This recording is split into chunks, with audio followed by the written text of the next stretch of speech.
Welcome to the session. Topic of this session is institutional finance to agriculture.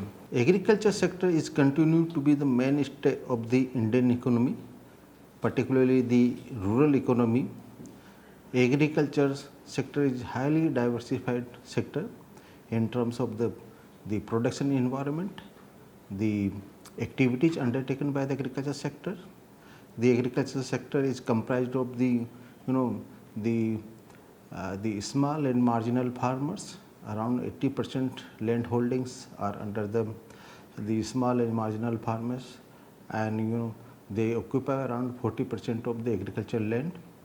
And the institutional support is very important in agriculture sectors, and the achievement we have achieved in the agriculture sector, the success we got in the agriculture sector, in the performance of the agriculture sector, institutional infrastructure, institutional development have played important role, and institutional finance is very important in agriculture sectors, and a number of actions have been undertaken to improve the institutional finance, actually in order to provide the credit and loan facility to the rural economy, to the agriculture economy, because the farmers, they need support to purchase the costly input, they need the support to adopt the high yielding production technology, then they need to purchase the farm machinery, they need to develop the infrastructure at farm. For that purpose, the farmers, they need the institutional support in terms of finance availability. And in this session, basically we will be discuss the institutional infrastructure development for making availability the finance in the agriculture sector. When we talk about the institutional credit institution, we can divide the whole scenario after independence into 3 phases or 4 phases. In the first phases, we can say that is from the 1947 to 1960 now. The cooperative organization, they played a major role. They were the primary vehicle to providing the credit to the agriculture sector, to the rural people. And the second phase started after the nationalization of the bank in 1969, and the commercial banks were given responsibility to provide the agriculture credit, but their major role remained the supplementary to the cooperative sector. Still the support from the cooperative sector was dominating, and the major support in terms of institutional finance, it was available from the cooperative sector. And the third phase, we can say that is started from the 1975 after the establishment of the regional rural bank, and the purpose was to make available the credit to the farmers and rural entrepreneurs and the rural artisans. And after the 90s, basically the country adopted a multi-agency approach in which the cooperatives and the commercial banks and regional rural banks, they have given the responsibility to make available the credit to the agriculture sectors. So actually all these institutions, cooperative institutions, the commercial bank, and the regional rural banks, they gradually ensure that the credit reaches to the most remote rural areas in every corner of the part. The credit, institutional credit should reach that they have ensured. And actually to promote the agricultural rural credit support, the government of India, they have established this National Bank for Agriculture and Rural Development, NABARD, in July 1980, and the NABARD was given the overall control of rural credit for development of agriculture and rural sector. And recently data that is available in the economic survey, that is for the year 1920, the target for agriculture credit was 13,50,000 crores, and out of that till 30th November 2019, 9,07,843 crore rupees have been already disbursed. So there is a quite substantial availability of the credit in the agriculture sector. And this is the structure of the rural credit structure, or we can say the credit availability structure for the agriculture sectors. And here the government of India and through the Reserve Bank of India, they are the overall authority to promote the institutional finance in agriculture sector. And the government have created a special body, that is NABARD, National Bank for Agriculture and Rural Development, who look after the overall scenario, overall policy aspects, overall planning of the agriculture credit. And there are three main institutional sources for agriculture credit. One is the commercial bank, and commercial bank have their branches in the cities, in the urban areas, in the major cities, then the district levels, block levels, or in the village level. And the regional rural bank we have.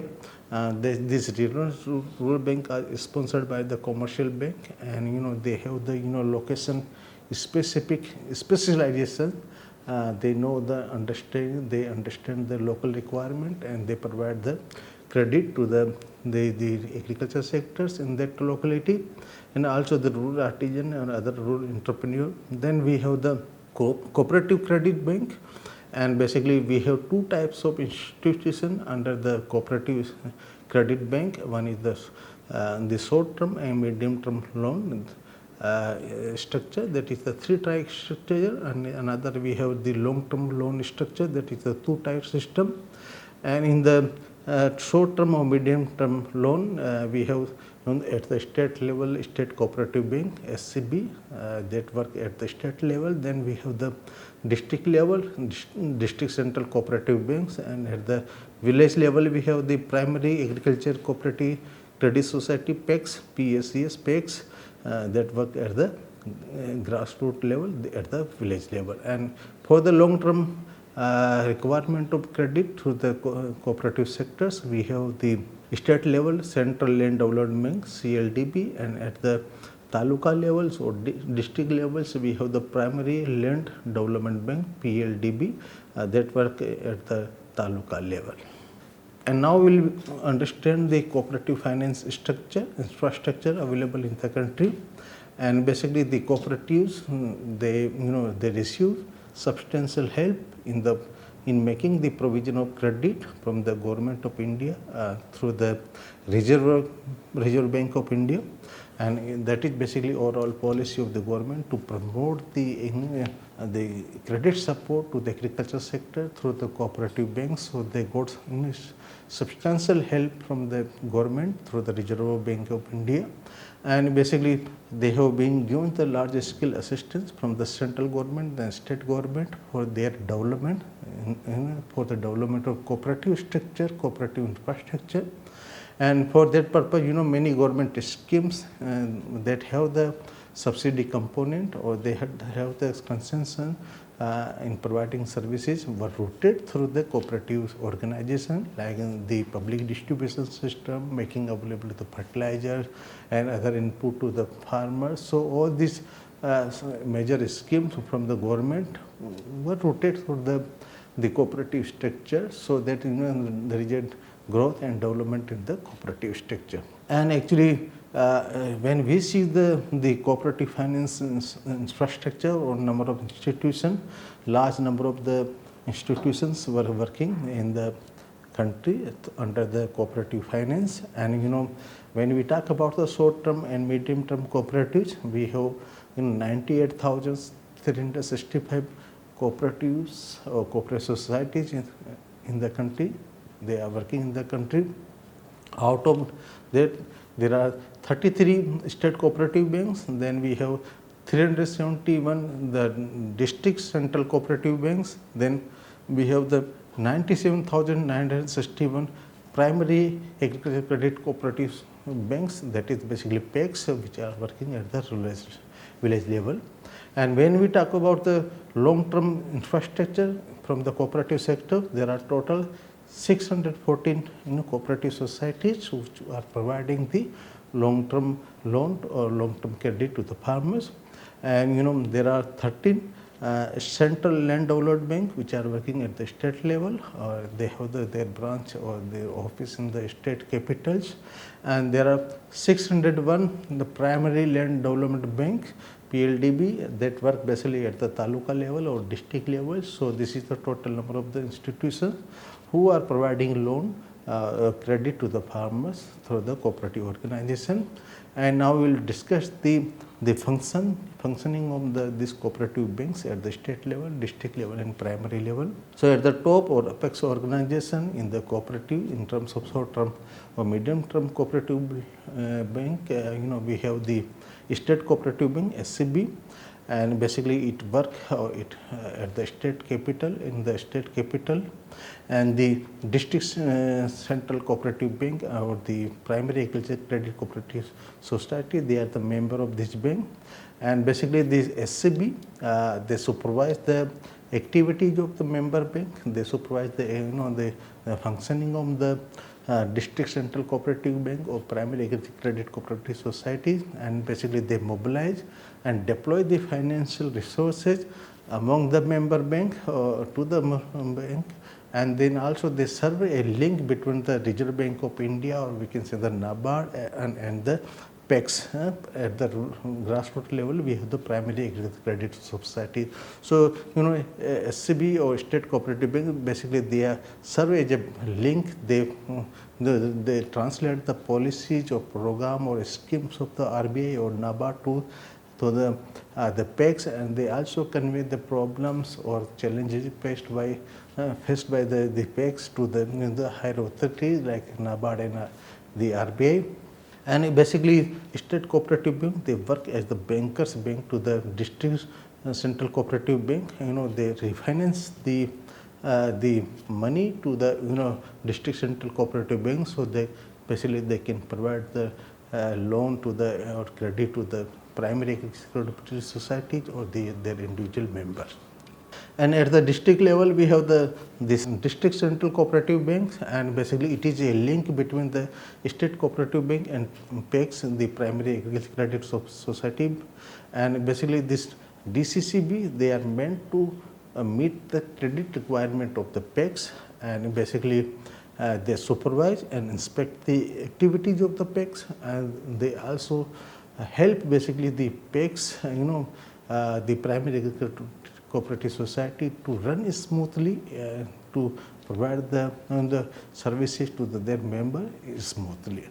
And basically their operational area is confined to the taluka level, and member of the district central cooperative banks are the marketing societies, the cooperative market society, cooperative consumer society, and sometimes farmer society. On PEX, of course, they are the member, or individual members or individual farmers, they can also become a member of the district central cooperative banks. And at the village level, we have the primary agriculture cooperative credit societies, and basically they provide the requisite short term and medium term loan to the farmer member or the people in the rural areas. And basically they also undertake different types of activities, like they supply the agriculture inputs like fertilizer, insecticides and machinery on the higher basis to the farmers. They also undertake the saving activities, local saving activities in terms of the share capital and also in terms of deposit from the villagers. And that basically inculcate the habit of thrifts, and the PEX also undertake the marketing of the farm produce on behalf of the farmers borrowers, and they also undertake the supplying activities of certain consumer goods like the rice, wheat, sugar, kerosene, etc. at the fair prices which are available under the public distribution system. When we talk about the long-term credit cooperative societies at the state level, we have the Central Land Development Bank, and basically they provide the long-term finances to the farmers, to the members, to the entrepreneurs, and basically we have the two-tier structure. They are the apex bank, Central Land Development Bank. They are the apex bank at the state level, and basically they provide finance to the primary land development banks which work at the taluka levels or district levels, and also they also provide finance to the is affiliated branches working in the state. So, the state bank, this central land development bank, they can open their branches in the state, so they also provide the finance to them. And the member of the central land development banks are the branches of the this CLDBs, and also the primary land development bank, and the individual entrepreneurs, the farmers, they can also become a member of the central land development bank. And basically the NABARD is the refinancing agency to the CLDB. They get the refinance facility from the NABARD to make available the credit to the farmers or individual entrepreneur. And basically they undertake different types of activity. Basically they supervise, inspect and guide the primary land development banks in their banking operation. And they also float the debenture to raise the capital requirement or to raise the funds for the functioning of the Central Land Development Bank. And also they inculcate the spirit and practice of thrift among the member banks by mobilizing saving and also stimulating the capital formation. And they provide basically the loan to the member bank for the redemption of the old debt, which are loan already taken but they are not able to repay. So they can get the redemption. And they also provide loan for the improvement, reclamation and development of the land. And they also help, they provide the loan for purchasing of the agriculture machinery and equipments, and also development of the minor irrigation infrastructure. They provide the loan.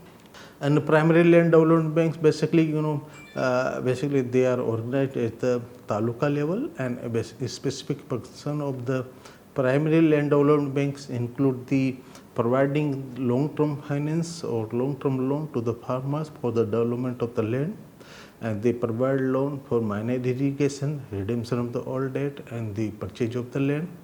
And they also provide loan for purchasing of the tractors and farm machinery and equipments, and they also provide loan or finance for the construction of the farm machinery, construction of the farm structure. And they also undertake the saving activities. They mobilize the rural saving. And when we talk about the commercial bank, in the initial stage, there was a very less contribution from the commercial bank in providing the finance to the agriculture sector. And actually agriculture was the main occupation. It was contributing significantly in the national income, but the hardly 1% advances was provided from the commercial bank to the agriculture sector as of the June 1967. So less than 1% contribution was there from the commercial bank in providing the credit to the agriculture sector. The bulk of deposits and the contribution from the agriculture from the public sectors which are available with the commercial bank, that was basically advanced to the organized sector of the industries and trade.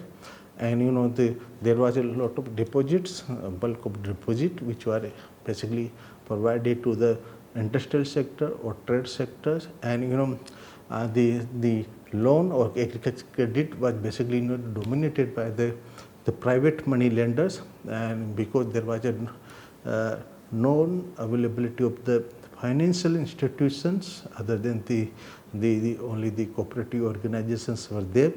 And the money lenders, they were charging exorbitant rates of interest. So the farmers, the agricultural community or rural community, they were facing a lot of problem in getting the institutional finance. And for that purpose, the government started thinking how to make available the credit, the institutional credit to the agriculture sector or rural sector. So that's why in the 1968 they started the social control of the commercial bank, and basically they directed that a large volume of the credit should flow to the priority sectors like agriculture sector and in the private sector. And objective was to achieve a wider spread of the bank credit to the agriculture sector and rural sector. The social control did not produce the desired results. That's why government adopted the nationalization of the bank, and the On 19th July 1969, the commercial bank who were having the at least deposit of 50 crores, they were nationalized, and for that purpose an ordinance, the Banking Company Acquisition and Transfer of Undertaking Act was brought by the Government of India, and by that act basically 14 commercial banks were nationalized, and the major objective of the nationalization was the removal of the control of banking business by a few industrialists.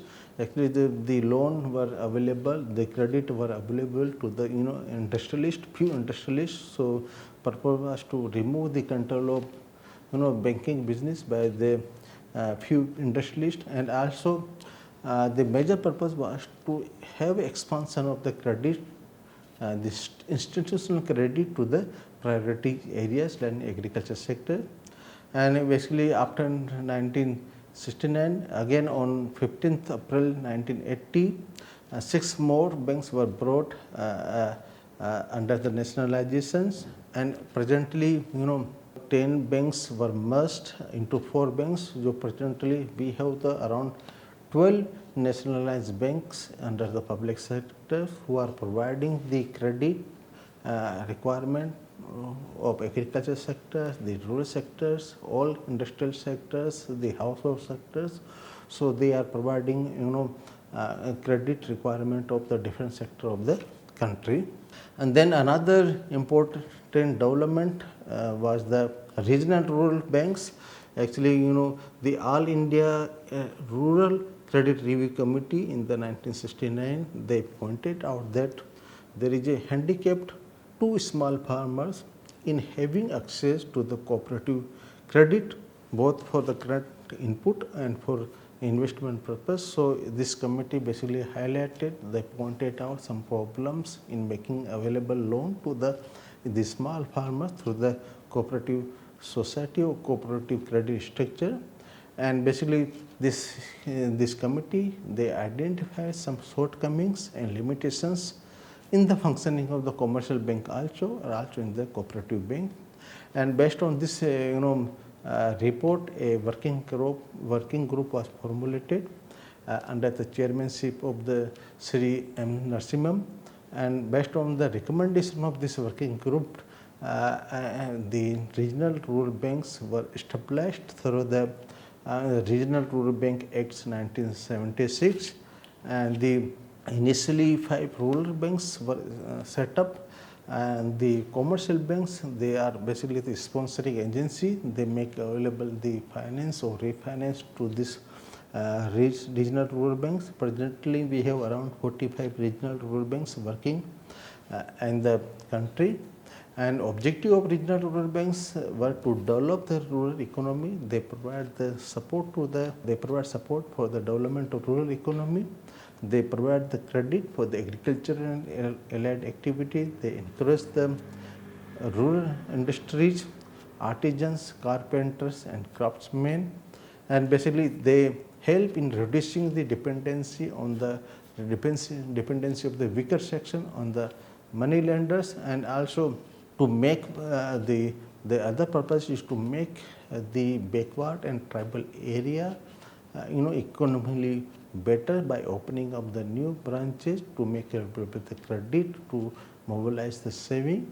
So for that purpose, the regional rural banks were established in the country. And the major characteristic feature of the regional rural bank are that basically the sponsorship is from the scheduled commercial bank.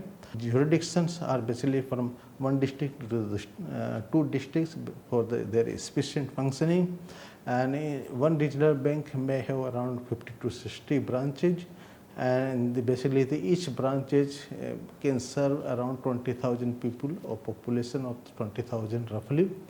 And the management of the regional rural bank is basically through the board of directors, which may have number around 8, and basically that is headed by the chairman who is an officer of the sponsoring bank. and the rate of interest is almost equal to the PECs, the Primary Agricultural Credit Cooperative Society, and basically in case of this deposit, they provide 0.5% more interest than the commercial bank. And then the another important development for making the credit to the agriculture sector is the National Bank for Agriculture and Rural Development. And basically Reserve Bank of India, they set up a committee under the chairmanship of B. Sivaramani, and basically the task was to review the arrangement for the institutional credit for agriculture and rural development graphic card, and basically this committee basically they recommended for the establishment of NABARD, and basically this NABARD came into existence on 12th July 1982. Basically the NABARD is an apex institutions, and basically they have been credited with all matters concerning the policy planning and operation in the field of credit and for agriculture and other economic activities in rural area. They are the apex organization. So basically the NABARD serve as an apex financing agency for the institution who are providing investment and production credit in the rural area, and this NABARD take necessary measures towards institutional building also for improving the capacity of the credit delivery system in the rural area. And for the agriculture sector, the NABARD coordinates the rural financing activities of all the institutions, commercial bank, the regional rural bank, the cooperative bank, and basically NABARD maintains the liaison with the government of India, state government, Reserve Bank of India, and other national level institutions which are concerned related to the policy implementation. And the NABARD also undertakes the monitoring and evaluation of the projects which are refinanced by it. And basically NABARD refinance is available to the cooperative banks, the regional rural banks, the commercial bank, other financing institutions which are approved by the Reserve Bank of India. And the NABARD has its regional offices in every state, and there is one sub office in the Srinagar also, and they have office in the district level also across the districts. They have the offices, and they also have the training facility. They have the 4 training establishment in the country, and here we can see this institutional share in the agriculture loan and the agriculture credit. And over the period of time we will find that share of the cooperative sectors is declining due to the increase in the share of the commercial bank. In the 1970s, around 80% of the credit was provided by the cooperative banks, and regional rural banks share was 2.3%, and commercial bank share was 21%. And slowly the share of the cooperative bank is declining, and in 2001-2002 the share of the cooperatives reached to around 44%, and it has declined to 16.5% in 2009-10, and in 2017-18 the share is 12.9. Whereas the share of the the commercial bank which has increased from 21% in 1970s to the 74% in the 2009-10, and recently the share of the commercial bank has reached to 75.1%. In the year 2017-18, and the around 11 lakhs 68,503 crore rupees were amount of loan were distributed in the agriculture sector. Out of that, the cooperative sector, they have distributed around 1 lakhs 50,000 crore loan, and the regional rural banks they have distributed 1 lakhs 40,000 959 crore loan, and the commercial banks they have disbursed the loan of around 8 lakhs 77,000 155 crore rupees. So this is the share and growth we can see. And the Kisan credit card is another important scheme, and basically the government of India in consultation with the RBI and NABARD, they have started the Kisan credit card scheme 1999, and aims of this credit card scheme is to basically to provide the adequate and timely support for the cultivation and other need to meet the short-term credit requirement for cultivation of crop, to meet the requirement for post-harvest expenses, and also they provide the marketing loan. Then also they provide the consumption requirement of the farmers household. They also provide the loan for working capital requirement for maintenance of the farm assets and activities which are like to the agriculture sectors, dairy animals, or the inland fishery. And now the Kisan credit also, this Kisan credit card also provides the loan for the investment purpose, for meeting the investment requirement like pump set, sprayer, or dairy animals. This scheme is being implemented in all the states and union territories by all commercial banks, regional rural banks, and cooperative banks. And basically the beneficiaries, they are issued a credit card or a passbook or a credit card come passbook, and that credit card or passbook basically have the information and like the name of the beneficiary, address, particulars of the land, or borrowing limits or validity periods. So all this information is there. And when we talk about the growth of the Kisan credit card, the substantial number of the credit card have been issued. Like we have data of the total operational land holding, that is the year 2015-16, and so total 14 crore 65 lakhs 32,000 operational land holding we have. And the Kisan credit card KCC were issued to 6 lakhs 2,109 the farmers or land holding. And this data is available to 31st January 2020. So around 46% of the the operational land holding they haven't given the Kisan credit card. Still there is a gap of 53.87% are there. So there is a scope to provide the the credit card to more 53.87% land holding in the country. And recently Government of India started other schemes. A major scheme is the Pradhan Mantri Jan Dhan Yojana, and basically Government of India started National Mission for Financial Inclusion, and that the Pradhan Mantri Jan Dhan Yojana was started in August 2014, and the purpose is to provide the universal banking services to every unbanked household. As the purpose is to provide the banking facility who have not been covered so far. So they should have, every household should have the the bank account. That is the purpose. And but recently the area, the scope have been extended. Now the target is to have the every unbanked individual, they should have the in every unbanked adult should have the account in his name. And so far 35.27 new accounts have been opened under the Pradhan Mantri Jan Dhan Yojana. And then after that, new schemes which have been started in the financial sector for financial inclusion.